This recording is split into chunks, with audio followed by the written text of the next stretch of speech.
Hello welcome guys. आज हम लोग शुरू कर रहे हैं UPSC prelim test series polity MCQ 2021। इससे पहले हमारे 2 लेक्चर आ चुके हैं, ठीक है। ये तीसरा लेक्चर है, इसमें हम लोग 5 एमसीक्यू डिस्कस करेंगे। ओके, सो पहला क्वेश्चन है, consider the following statement with regard to the election of president. यानी प्रेसिडेंट के इलेक्शन के संबंध में कुछ स्टेटमेंट दिए गए हैं, उन पर विचार करिए।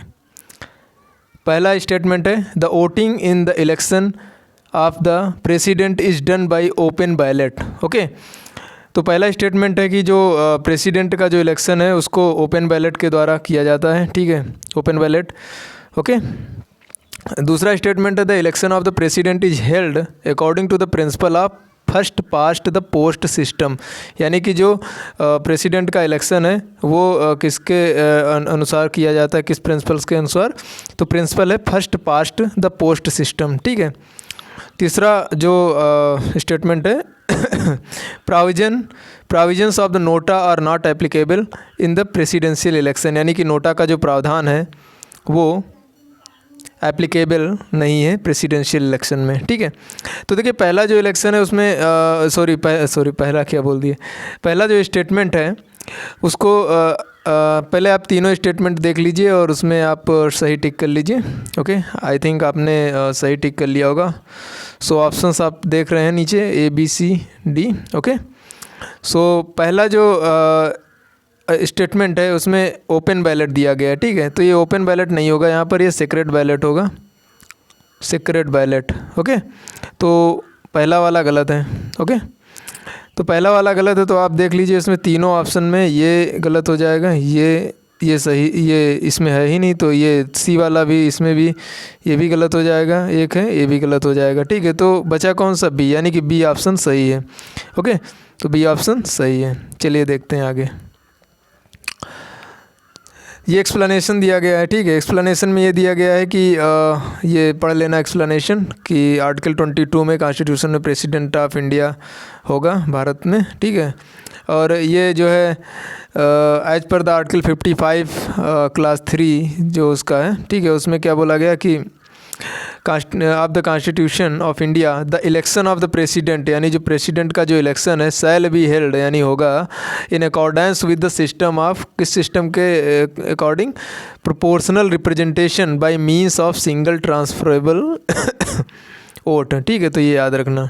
और यहाँ पर ये बोला गया था first past the post system, ठीक है। तो वो proportional representation by means of single transferable vote and the voting at such election shall be by secret ballot, ठीक है। तो ये स्टेटमेंट यहाँ पर दिया गया है। और दूसरा ये भी इम्पोर्टेंट स्टेटमेंट है कि प्राविजन, जो प्रावधान है कि NOTA are not applicable in the election of the president, ठीक है। तो ये बिल्कुल सही है, ठीक है। ओके, चलिए आगे देखते हैं। सो नेक्स्ट क्वेश्चन है, the Indian constitution has not adopted the system of proportional representation for the election of members of Lok Sabha and legislative assemblies, ठीक है। यानी कि लोकसभा और लेजिस्लेटिव असेंबलीज के लिए जो प्रोपोर्शनल रिप्रेजेंटेशन का जो सिस्टम है उसको अडॉप्ट नहीं किया गया है भारतीय संविधान के द्वारा, ठीक है। क्यों नहीं अडॉप्ट किया गया है? तो ये स्टेटमेंट दिए गए हैं, आपको बताना है। तो पहला स्टेटमेंट है, difficult for the voter to understand the complexity of the system, ठीक है। यानी कि जो वोटर्स हैं उनके लिए सिस्टम जो है उसको समझना काफ़ी कॉम्प्लेक्स होगा, ठीक है। पहला ये बोल रहे हैं। दूसरा ये कह रहे हैं कि multiple political parties in India will lead to instability in government, ठीक है। तो जो मल्टीपल पॉलिटिकल पार्टीज़ हैं, मतलब कई सारी जो पॉलिटिकल पार्टीज़ हैं इंडिया में, ठीक है, वो लीड करेंगी टू इनस्टेबिलिटी, यानी कि अस्थिरता आ जाएगी गवर्नमेंट में, ठीक है। तो ये दूसरा स्टेटमेंट है। तीसरा है, it decrease the significance of the party system. तो आपने तीनों ये जो मतलब पार्टी सिस्टम का तीसरा स्टेटमेंट बोल रहे हैं कि जो पार्टी सिस्टम है उसका जो है सिग्निफिकेंस यानी महत्व जो है वो कम हो जाएगा, ठीक है, डिक्रीज मतलब कम हो जाएगा। तो यहाँ पर देखिए ये 4 जो है ऑप्शन है ABCD, यानी कि 1 only, 1 and 3 only, 1 and 2 only, 1 2 and 3। तो आप जल्दी से स्टेटमेंट आप पढ़िए और इसको सही टिक करिए। आई थिंक आपने सही टिक कर लिया होगा। तो चलिए आंसर पर आते हैं। देखिए जो इसमें सबसे पहले हम लोग थर्ड ऑप्शन पर देखेंगे। थर्ड ऑप्शन क्या दिया गया है, decreases the significance of the party system. तो देखिए क्या होता है कि जो प्रोपोर्शनल रिप्रेजेंटेशन होता है उसमें पार्टी का महत्व हो जाता है, ठीक है, सॉरी, पार्टी का महत्व हो जाता है। तो यहाँ पर ये स्टेटमेंट गलत है, ठीक है, this statement is wrong, okay, ये स्टेटमेंट रॉन्ग है, ये स्टेटमेंट रॉन्ग है, क्लियर। तो ये स्टेटमेंट, तो ये कट जाएगा, ये कट जाएगा, और हमारे पास दो बचे यानी 1 और 2। तो पहला देखिए, difficult for the voters to understand the complexity, बिल्कुल सही बात है, क्योंकि इंडिया में देखिए उतनी ज़्यादा लिटरेसी वगैरह है नहीं, ठीक है। तो मतलब अभी लिटरेट हो रहे हैं धीरे धीरे, तो मतलब इसीलिए जो है ये सिस्टम जो है यहाँ पर ये पहला वाला सही है, काफ़ी जो कॉम्प्लेक्सिटी वाला है ये। एक सेकेंड, गड़बड़ हो रहा है, एक सेकेंड।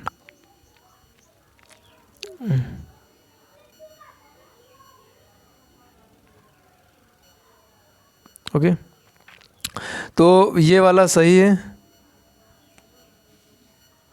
ये वाला सही है।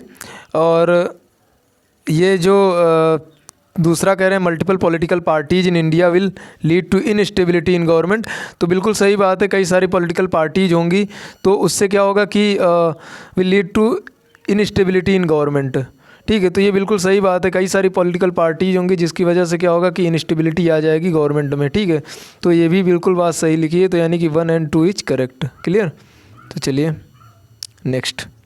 तो यहाँ पर देख लीजिए, ये कुछ क्वेश्चन है कि difficult for voter to understand, ठीक है, जो वोटर्स हैं उनके लिए काफ़ी जो है डिफ़िकल्ट होगा अंडरस्टैंड करना, और understand the system which is complicated due to low literacy scale in the country, ठीक है, और क्योंकि लो लिटरेसी स्केल है, और unsuitability to the parliamentary government, मतलब जो पार्लियामेंट्री गवर्नमेंट है उसके लिए काफ़ी अनसूटेबल है, क्योंकि जो है tendency of the system to multiple political parties leading to instability government, ठीक है। तो ये चीज़ें यहाँ पर दी गई हैं, क्लियर हो जाएंगी, ठीक है। और इसके कई सारे डीमेरिट्स भी हैं। डीमेरिट्स ये हैं कि ये काफ़ी हाईली एक्सपेंसिव भी है, और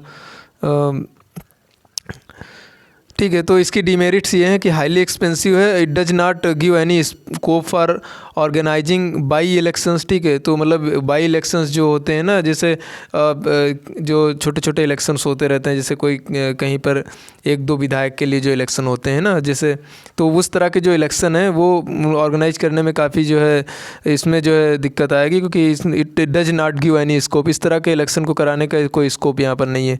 it eliminates the intimate contacts between voter and representatives, ठीक है। और तीसरा दिया गया, it promotes the minority thinking and group interest, ठीक है। तो मतलब ये माइनॉरिटी थिंकिंग और ग्रुप इंटरेस्ट को ज़्यादा प्रमोट करता है, ठीक है। लेकिन यहाँ पर एक चीज़ और है कि it increases the significance of the party system and decreases that of voter, यानी कि जो पार्टी सिस्टम है उसका सिग्निफिकेंस बढ़ जाता है और वोटर जो है उनका कम हो जाता है, ठीक है।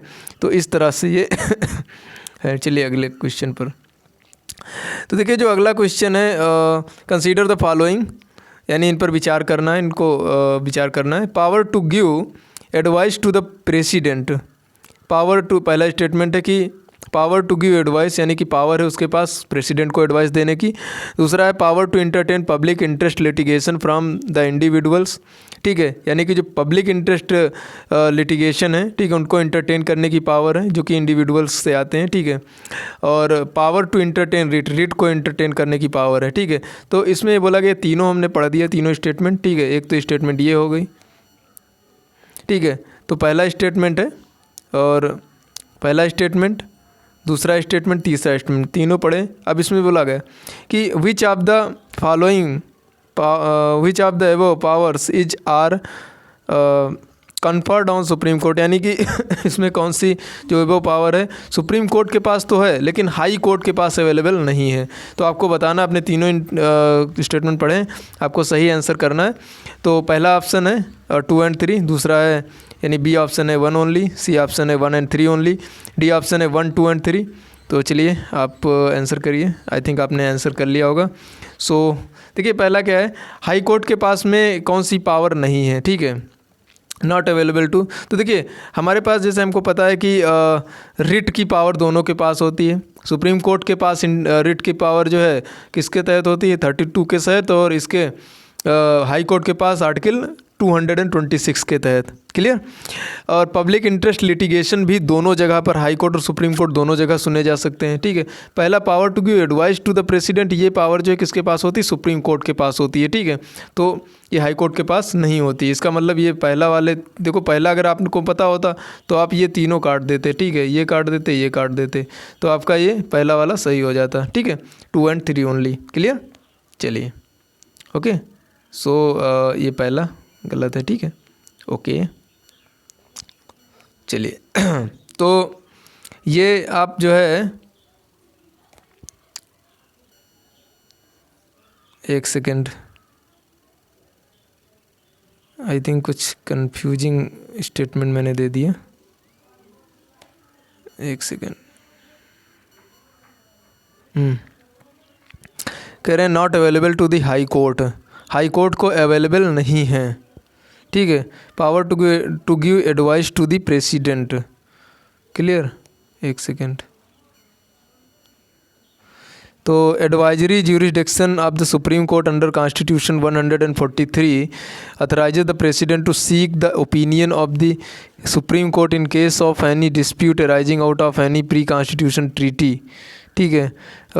And on any question of law और फैक्ट ऑन पब्लिक इम्पॉर्टेंस। ठीक है। जो पब्लिक इंटरेस्ट लिटिगेशन है as a legal action initiated in court of law for enforcement of public interest or general interest in which public or a class of community have pecuniary interest। ठीक है। तो PIL जो है can be filed either in High Court और Supreme Court. ठीक है। तो एक सेकेंड ओके, सुप्रीम कोर्ट में but is not available to the high Court. ठीक है। तो इसमें ये पहला वाला होगा। ठीक है। तो आपका ऑप्शन जो है सॉरी मैंने ऑप्शन गलत लगा दिया, तो वही मैं सोच रहा था कि कुछ प्रॉब्लम यहाँ पर चल रही है। चलिए एक सेकंड, इसको इरेज कर देते हैं।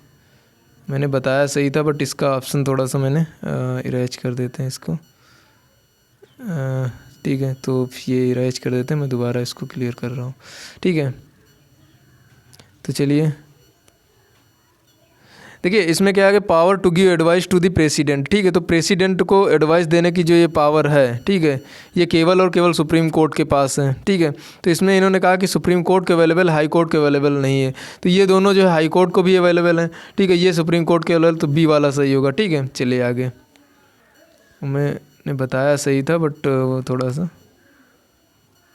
क्लियर। तो चलिए आगे चलते हैं।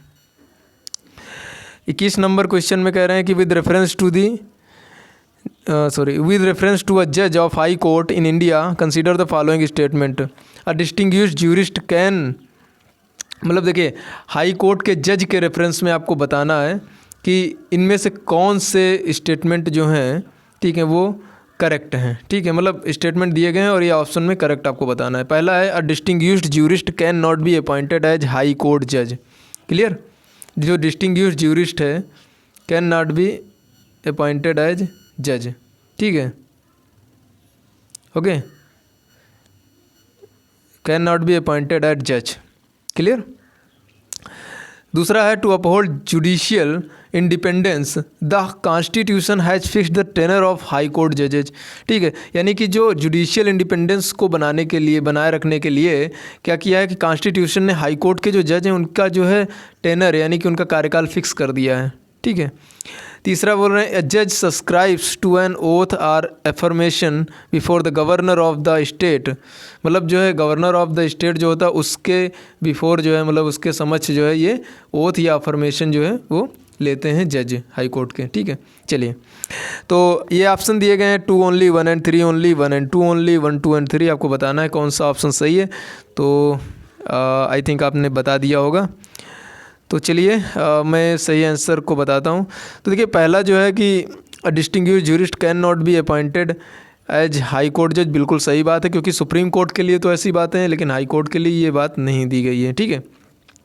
दूसरा कह रहे हैं कि to uphold judicial independence the constitution has fixed the tenure of high court जजेज। ठीक है, तो जो हाई कोर्ट के जज हैं उनका टेनर फिक्स नहीं किया गया है। ठीक है, 62 ईयर एज तक जो है ये हाई कोर्ट के जज बन सकते हैं। ठीक है, मतलब बने रहते हैं। ठीक है, तो मतलब इनका जो है टेनर फिक्स नहीं किया गया, तो दो गलत है। अब देखिए यहाँ पर ऑप्शन पर आ जाए तो यहाँ पर भी दो है, तो ये भी गलत हो जाएगा, ये भी गलत हो जाएगा और ये भी गलत हो जाएगा। यानी कि अगर आपने दो ऑप्शन आपको दूसरा पता है तो आपका क्लियर हो जाएगा, आंसर यहीं से निकल आएगा। ठीक है, तो बी ऑप्शन सही है। क्लियर, चलिए।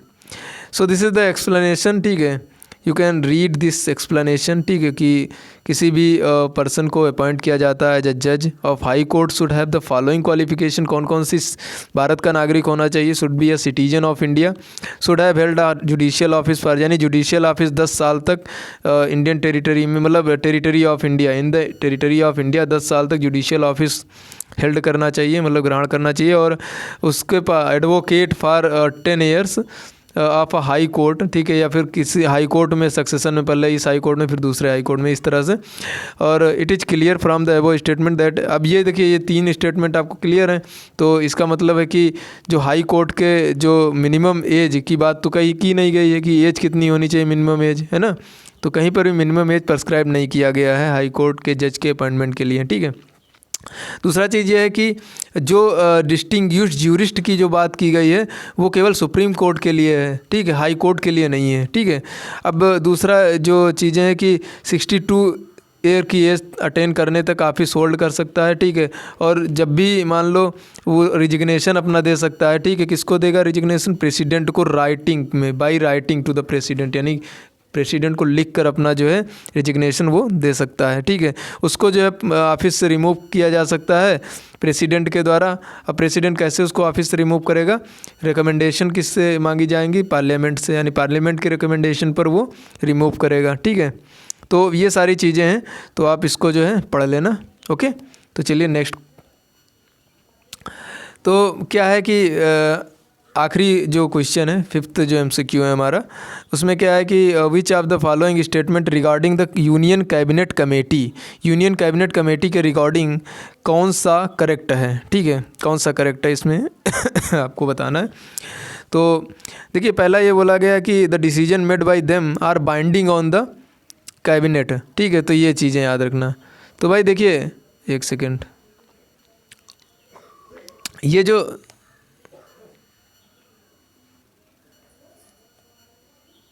जो शब्द है बाइंडिंग, ये जो शब्द बाइंडिंग है ये काफ़ी ध्यान देने वाला है। ठीक है, क्योंकि बाइंडिंग नहीं होते हैं, सॉरी मैंने बता दिया पहले ही, तो चलिए आप वीडियो पास करके इसको कर लेना। ठीक है, तो बाइंडिंग नहीं होते हैं कैबिनेट पर। ठीक है, तो ये वाला गलत है। दूसरा ये कह रहे हैं their members are drawn only from the cabinet minister, तो ये भी गलत। देखिए 2 प्रकार की कैबिनेट कमेटीज बनाई जाती है, एक होती है स्टैंडिंग कमेटी, एक होती है एडहॉक कमेटी। ठीक है, तो जो भी एडहॉक कमेटी है, ठीक है, तो उसमें भी क्या होता है कि यूनियन कैबिनेट के भी मेंबर होते हैं और मतलब होते हैं, यूनियन कैबिनेट के ही मेंबर होते हैं, लेकिन ये नहीं है कि जो बाहरी मेंबर उनको बाहर नहीं रखा जाता है। ठीक है, वो भी हो सकते हैं। तो इसमें बोला गया their members are drawn only, only शब्द जो है ये बहुत ही वो है, याद रखना होगा, जहाँ भी ओनली लगा हो तो थोड़ा सतर्क होने की ज़रूरत है। तो ओनली जो है only from the cabinet minister, तो ये गलत हो जाएगा। ठीक है, तो यहाँ पर डी सही है। ठीक है, ओके, चलिए आगे देखते हैं। तो यहाँ पर देखिए ये एक्सप्लेनेशन दिया गया है कि the rules of business provides for establishment of cabinet committee, यानी कि जो रूल्स ऑफ बिजनेस हैं वो क्या करते हैं, वो कैबिनेट कमेटी के इस्टेब्लिशमेंट के लिए जो है प्रोवाइड करते हैं। ठीक है, इस्टेब्लिशमेंट ऑफ कैबिनेट तो 2 प्रकार के होते हैं, स्टैंडिंग और एडहॉक। एडहॉक कमेटी जो है वो किसके द्वारा अपॉइंट की जाती है? प्राइम मिनिस्टर के द्वारा। ठीक है, अकॉर्डिंग टू द एक्सजेंसी, मतलब ज़रूरत के हिसाब से। ठीक है, यूजुअली जो है उसमें क्या होता है, कैबिनेट मिनिस्टर होते हैं एज ए मेंबर, बट जो नॉन कैबिनेट मिनिस्टर होते हैं, ठीक है, वो भी मतलब जब उनको डिबार नहीं किया, नहीं उनको बाहर नहीं किया जा सकता, उनको भी मेंबरशिप मिल सकती है। ठीक है, इसलिए दूसरा भी गलत है। और पहला वाले में ये है कि मतलब जो है डिसीजन लेते हैं on behalf of the cabinet, ठीक है, which can be reviewed by the cabinet. ठीक है, hence their decision are completely final, not completely final, उनका डिसीजन कम्प्लीटली फाइनल नहीं होता है। ठीक है, तो ये बातें यहाँ से आप पढ़ लेना। Okay, so thank you. आपको काफ़ी अच्छा लगा होगा ये चैनल, आई थिंक। सो आप चैनल को सब्सक्राइब करिए, लाइक करिए और शेयर करिए। Thank you.